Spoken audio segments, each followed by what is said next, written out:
Assalomu alaykum, hurmatli obunachilar. Yana Xudo xolasa 7 ish kunimizni bog'at Ayaxiya ustanobga qilamiz.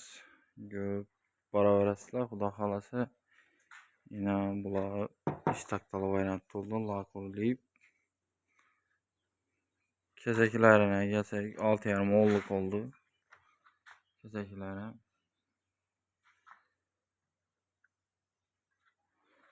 ko'rib boraverasizlar. Yana 7 kapı ustanob ketamiz. 6 iş taktalı, 2 tane aynalı variantta bo'ladi da.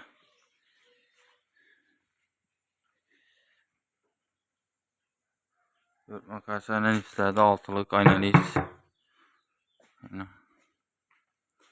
gireverisi dağlandaki bu. Şimdi variantta bolsundadı. 2 eşik, 1,5 1,2. Yani, laklarım yoldurab 2 fatal lak vurulganda. Bir like basıp koyarası endi koldan gelince. Allah kalırsa bunlardan başkaça işlerimizi gözetip baramız. Nasip olsa.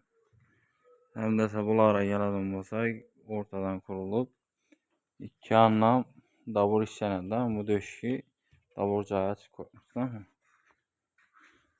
Daburcağa çıkıyoruz. Bu anından daburcağa çıkıyoruz.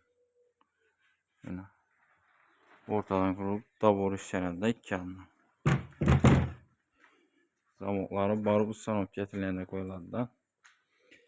Kime şimdi hizmetler gerek olsa müracaat edebilirsiniz.